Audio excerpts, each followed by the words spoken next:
Bueno, la primera parte yo creo que ha ido muy bien, es decir, el conocimiento que tenemos las personas que estamos aquí define muy bien lo que son las características y las estrategias o la razón por la que nos vamos a embarcar en un MOOC. Y ahora ya vamos a empezar más con los ingredientes que decíamos antes. Pues esos ingredientes evidentemente muy relacionados con lo que hemos visto. Vamos a ver dos cosas, un MOOC por dentro. No vamos a ver un MOOC en el sentido de ver lo que hemos hecho, sino unos cuantos datos estadísticos del MOOC que, como veis, va a avalar perfectamente las características que hemos visto. Y después vamos a ver los ingredientes. Antes, que también ha salido, es situar la evolución de los MOOC. Los MOOC no es más que el último paso que tenemos en lo que es el conocimiento en abierto. En 2004, no digo que empezara ese año, pero en 2004 es cuando de forma popular ya se empieza a hablar de las licencias Creative Commons, donde se nos dice al profesorado que es bueno que cosas nuestras publicamos en licencia en abierta y gratuita. Y entonces, bueno, pues hay un boom. Eso se llamaba OR y la UNESCO y la OCDE pues potenciaron bastante y pusieron bastantes esperanzas en los conocimientos en abierto. Es decir, si el profesorado principalmente generaba su conocimiento en abierto, pues decía la UNESCO que eso era bueno para el mundo mundial, en el sentido que podíamos ayudar al desarrollo de los países, principalmente los más desfavorecidos. Después se dio un paso más, y dice, oye, no solo el conocimiento, sino la asignatura entera. Las universidades, como sabéis, la iniciativa OCW, que empieza en el MIT, pues tiene un éxito, y ese éxito le siguieron de forma entusiasta pues los rectores de todas las universidades también de prestigio. Se lanzaron a publicar en abierto. Pasó algo parecido. Socialmente tuvo una respuesta importante desde el punto de vista de medios de comunicación como personas que utilizaban ese contenido, y lo mismo, pues es verdad que se dio un paso más, y más o menos en el 2007, empezó bastante antes, pero en 2007 era cuando ya más popular lo teníamos. En la universidad, creo que en esa fecha ya teníamos unas 50 asignaturas dobles. Nuestra universidad siempre apostó por esa línea. Yo creo que en España es de las importantes que más cursos tienen.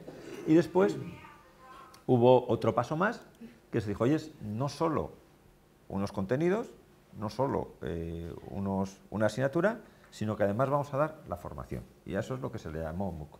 Eso tuvo ese paso, realmente tuvo un gran impacto, llamó mucho la atención, primero, por ejemplo, a los creadores de la iniciativa OCW. Dijeron, hombre, si han sacado un MOOC y han tenido 160.000 alumnos, pues hombre, deberíamos mirarlo, deberíamos un poquito ver qué pasa. Y eso es el origen de lo que se llaman las plataformas, es decir, las universidades que empezaron con esta iniciativa decidieron unirse y crear una plataforma que no es más que un software donde íbamos a poner o íbamos a almacenar esos cursos. Las primeras plataformas que se forman, muchas de consorcios de universidades, otras privadas, tienen un éxito aplastante. Y eso lo que hace es que se matriculen millones de alumnos a hacer esas iniciativas. También llama mucho la atención a los medios de comunicación.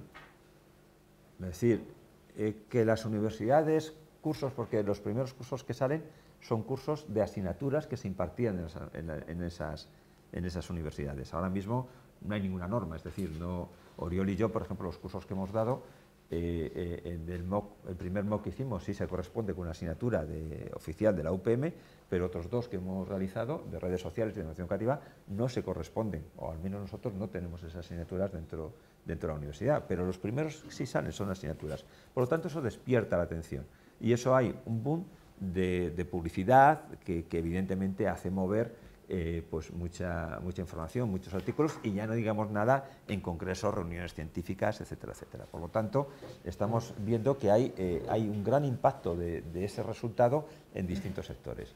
Y también en nuestros rectores. Llama tanto la atención que los rectores, pues lo mismo que hicieron con la iniciativa OCW, deciden apoyarlo, y lo deciden apoyar desde arriba. Es decir, estamos ante un caso donde no es un movimiento que inicialmente se potencie desde el propio profesorado. Nosotros en la Politécnica, realmente quien hace la primera llamada para iniciar los MOOC es la Universidad Politécnica, es el rectorado de la Universidad Politécnica. Es decir, y eso es algo que también ha sido común y habitual. Es decir, son nuestros rectores los que están moviendo o por lo menos causando un impacto de que hay que estar por ver qué pasa. La sociedad en general, está claro, si se apuntan 200.000 personas a un curso, o son miles de personas los que se apuntan a cualquier curso que se meta en una plataforma MOOC, pues está claro que han tenido un impacto social. Hay cursos que también gratuitos, que estaban financiados y subvencionados, que era muy difícil capturar a los alumnos. Había que cazarles a lazo prácticamente. Y sin embargo, pones una cosa que se llama MOOC y tienes miles, ¿no? En fin, salen solos, salen como hongos prácticamente. Y después está el profesorado. Y aquí ya nos va a empezar a tocar a nosotros. Yo creo que el profesorado, más que impacto, ha sido sorpresa. Es decir, muchos alumnos muy heterogéneos. ¿Cómo lo hacemos? Si tenemos dificultades para hacerlo con 70 alumnos, ¿cómo lo hacemos?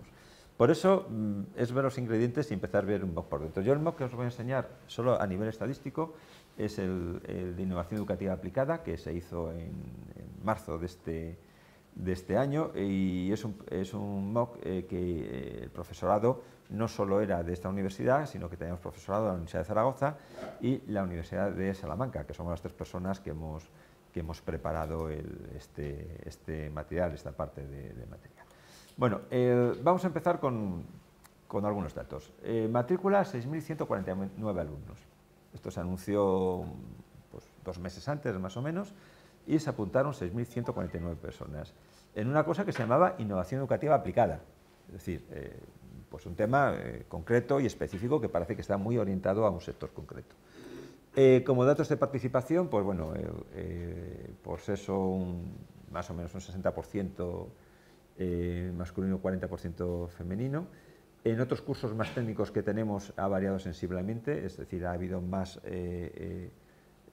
personas de sexo masculino que femenino.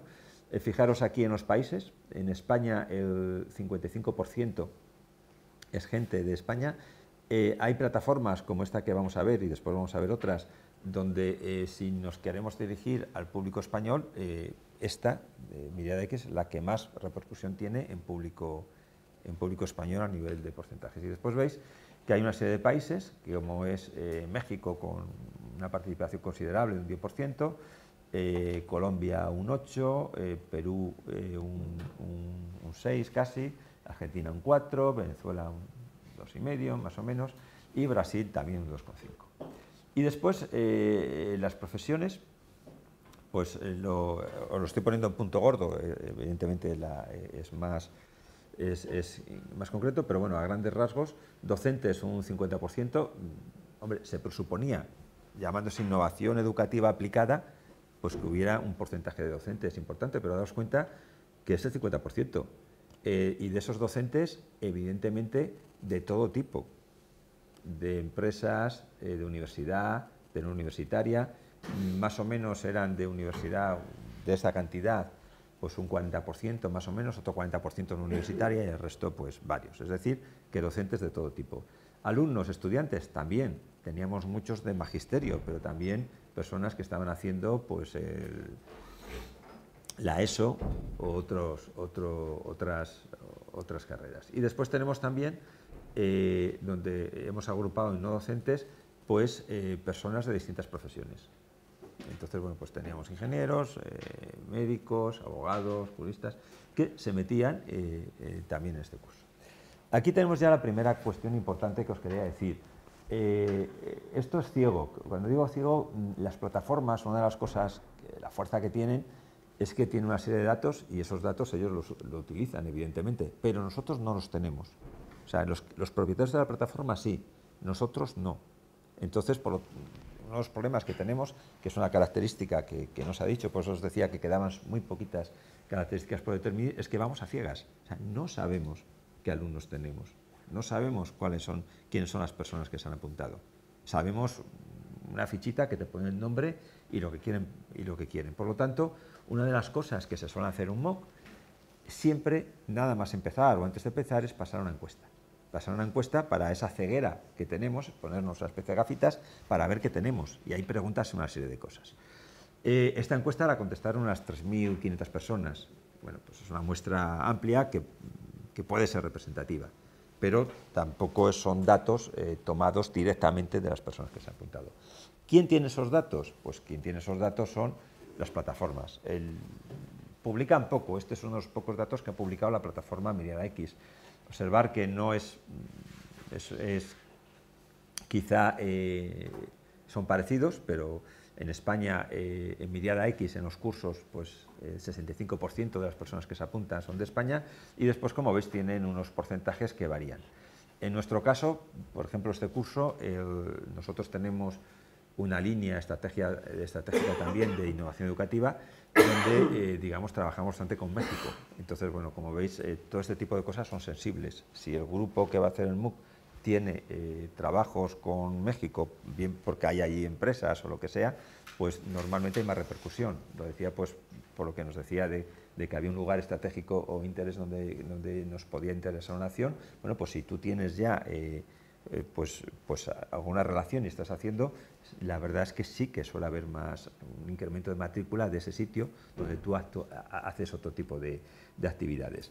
Entonces, bueno, pues estos datos, concretamente estos son de febrero de 2014, pues son datos que no tenemos, por lo tanto hay que hacerlo. Pero en cualquier caso, como veis, esa idea de heterogeneidad que estábamos hablando se cumple y bastante. Estáis viendo que por países ya tenemos, es bastante heterogéneo, otras plataformas tienen más de otros países, es decir, si nuestro objetivo es el mercado anglosajón, desde luego Miriada X no es la plataforma adecuada. Si es Latinoamérica, a lo mejor sí. Por eso os decía que ya cuando veamos plataforma veréis que ya no solo es que plataforma, sino depende de la estrategia y por eso os preguntábamos el por qué, ¿no? La razón de hacer el MOOC.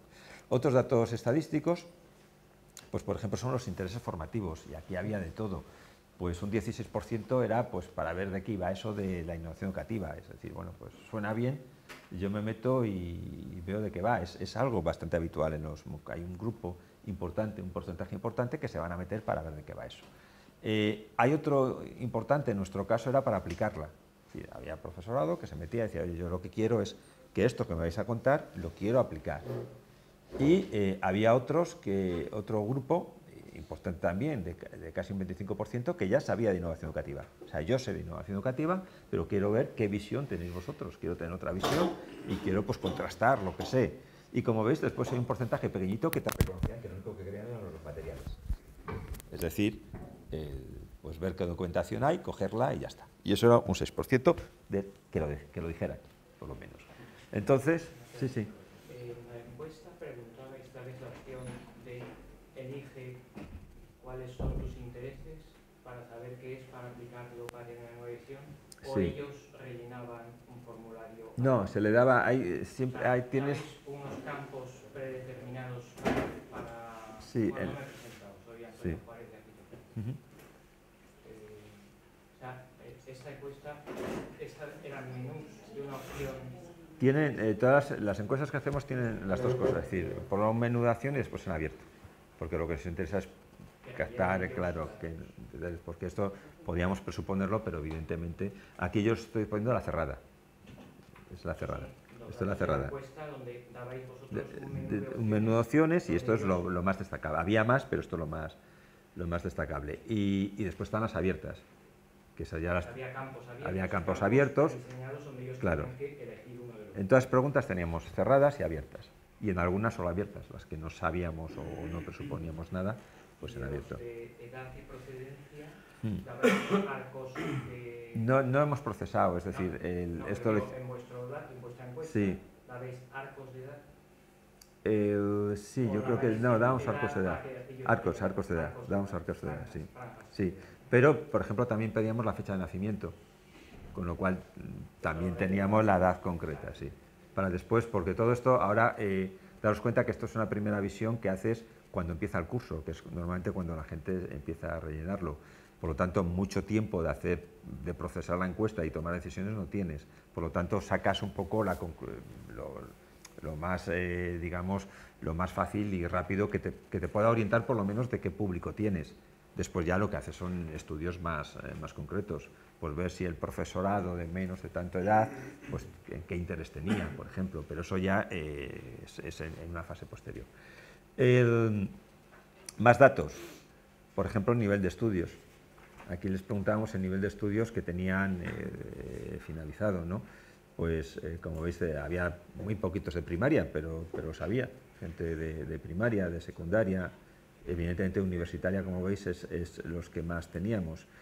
Entonces, bueno, pues esto, como veis, para una estrategia, como decíamos, de personas que tengo un máster, pues a lo mejor está bien. Es decir, es verdad que hay de todo, pero también es verdad que hay un porcentaje elevado que son de universitaria. Estos son datos que hemos capturado nosotros, como os decía. No tenemos los datos reales, ¿no?, de plataforma. Y aquí es el rango de edad que preguntaba. Estos son los rangos de edad que íbamos preguntando, ¿no? Concretamente, yo creo que la persona de menor edad fue de 14 años. Y después, claro, tampoco podemos hacer un seguimiento. Es decir, sabemos que hay una persona de 14 años, pero a menos que nos dé autorización y nos dé otros datos personales, no tenemos forma de hacer un seguimiento de esta persona, porque una de las cosas que tenemos por ley de protección de datos es que algunas cosas te las dan de forma voluntaria. Nosotros, de las 3.000 y pico personas, de los que dijimos que si nos daban los datos, si no les importaba que les hiciéramos seguimiento, 2.200 nos dijeron que sí, el resto no dijeron nada, o no nos dijeron que sí, por lo menos. Es decir, que aquí, como veis, tenemos una primera característica, se confirma todo lo que decíais de heterogeneidad, pero es una heterogeneidad tremenda, es decir, en países, edades, intereses, profesiones, nivel de estudios. Bueno, pues esto es una de las primeras características que tenemos que tener en cuenta. Si estamos pensando en nuestros alumnos, bueno, pues como veis, no solo va a ser el perfil de nuestros alumnos. Y aquí otra cosa bastante curiosa, y además todos los análisis que hemos hecho en los cursos, no solo nuestros, sino de los que he publicado, es la misma tendencia. Observar, de 6.100 personas se meten 3.500. Es decir, hay un porcentaje tremendo que ni tan siquiera ha hecho clic, o sea, no ha empezado. No es que se haya metido a verlo, no, es que ni se ha molestado. O sea, para empezar a hablar, ya dijimos que tiene una tasa alta de abandono, casi el 50% ni se mete. Se está trabajando, y muchos grupos de investigación estamos trabajando en ver qué pasa. Pero insisto, es ciego. No sabemos si los que se meten son los que se han matriculado las últimas semanas, o los que no se meten son los que se han apuntado hace 3 meses. Por lo tanto, no os podemos decir una estrategia de qué es mejor, si anunciar el curso 4 meses antes, 2, 1, no lo sabemos. Es ciego, como os decía, todos esos datos los tiene la plataforma y no los sueltan. Siempre que les preguntamos, pues contesta lo que he contestado yo a nuestro compañero de arquitectura, que lo estamos procesando. Lo mismo. Entonces, oye, estos es que se están procesando, no los tenemos. Bueno, pues es así. Después observar que el módulo 0, la introducción o la presentación, sí que es verdad que se meten bastante personas y la miren y la ven. Es decir, habitualmente son pocas las que se caen después de hacer la presentación. Menos mal, porque si no nos crearía un trauma, ¿no? Decía, qué mal, si ya ni sé presentar el curso, si se abandona mucho. Y eso suele ser así. Pero como veis, donde está la tasa de abandono mayor es durante el primer módulo. El primer módulo, veis que hay una tasa de abandono de 1.000 personas, hasta 1.000 personas. Es tremendo. Tiene explicación, muy heterogéneo. Al final, cuando empieces el curso, normalmente lo estamos haciendo para un perfil concreto. Cuando diseñemos nuestro curso, nuestros contenidos, lo vamos a hacer pensando en un perfil. Va a ser muy difícil que diseñemos un curso para toda esta variedad de perfiles. Muy difícil que lo hagamos. Cuanto más concreto lo hagamos, cuanto más específico lo hagamos, es muy probable que esta línea tenga una inclinación mayor, es decir, haya más abandono. Y después observar que las personas que ya empiezan el módulo 2 ya es una tasa de abandono muy pequeña. Es decir, los que pasan el 1. Bueno, ¿esto qué nos dice? Pues evidentemente que si queremos ser virgueros, si queremos concentrar el esfuerzo, en el 1. El módulo 1 tiene que ser el que le dediquemos pues más recursos, porque como vemos es el sitio donde... hemos tenido experiencias, hay muchos MOOC que cierran a la semana. Nosotros hicimos un curso donde a la semana había una serie de actividades y cerrábamos, es decir, no dejamos que las vuelvan a hacer, la pendiente es mayor. Entonces, aquí, por ejemplo, en este curso, lo que hicimos fue no cerrarlas, es decir, cerrar todas las actividades justo a final de año. Entonces, y eso sí, tenemos datos, hay un volumen importante de personas que empiezan el curso 2 semanas después, 3 semanas después, la última semana, y lo hacen todo de un tirón.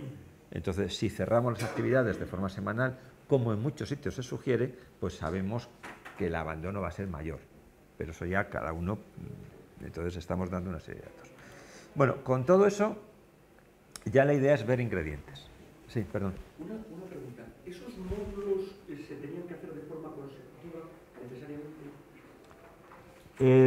Normalmente los cursos recomiendan que sí, que sea estructurado, que haya una planificación, sobre todo para que no se pierdan. Porque uno de los problemas que se tiene en los MOOC es que te pierdas. Como te pierdas un poquito, ya está perdido, el abandono es inmediato. Pero eso es un tipo de MOOC. Hay otros MOOC que no, que es que no hay planificación, no hay semanas. Tienes que hacer una serie de tareas, una serie de actividades y las haces cuando quieras y como quieras. Que por eso os decía que hay varios tipos de MOOC que después veremos. Entonces, no la hay, no la hay. Nosotros un poco el primer diseño de MOOC que hicimos sí que hacíamos secuencial, pero no por nada, sino porque como no sabíamos qué nos íbamos a encontrar, queríamos tener un cierto margen pues para preparar el segundo módulo mientras estábamos haciendo el primero. O sea, no sabíamos qué iba a pasar, por lo tanto, pues mirad, en el segundo módulo íbamos modificando cosas. Por lo tanto, claro, nos era muy difícil dejar todo abierto al principio y que lo hicieran. En los segundos grupos de MOOC que hicimos, ya eso no lo hicimos, pero porque no pudimos hacerlo. Es decir, la plataforma exigía que antes de empezar, antes de iniciar el MOOC, antes de que te le dieran publicidad, tenías que tener todo el MOOC perfectamente diseñado. Con lo cual, si te habías confundido en un acento, no lo podías cambiar. Tenías que hacer una solicitud, te tenían que contestar y te autorizaban. No lo hacían, ¿no? Nosotros ahora te lo hacen. Ahora te lo hacen ellos. Entonces, bueno, pues quiero decir que después había plataformas, y eso ya para plataformas, que para nosotros los docentes hacían verdaderas burradas. Decían, hombre, mire, sé que confían mucho en mí en la Universidad Politécnica y en el resto de universidades, pero que nos podemos equivocar, hombre, que hay alguna cosa que podemos querer cambiar, ¿no?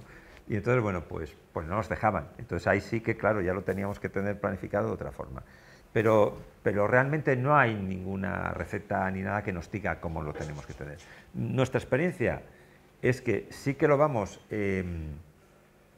abriendo secuencialmente, sobre todo porque las personas que te lo hacen en 3 días meten mucho ruido. Entonces te lo haces en 3 días y ya empiezan el certificado, oyes. Y entonces eso a lo mejor desespera a otras personas que están empezando más tarde. Pero es una opinión, es decir, que no tenemos datos que nos demuestren. El dato que sí tenemos es que si el cierre no lo hacemos semanal, la tasa de abandono es menor. Entonces, bueno, no lo he comentado, pero nosotros el curso sobre los matriculados lo finalizó el 30%.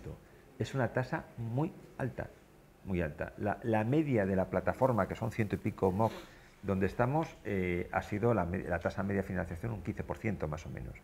Y eso, pues, todos los cursos que hemos hecho, es decir, tanto Oriol como nosotros, los cursos que hemos hecho, todos los que tenemos datos por lo menos, la tasa de finalización es similar.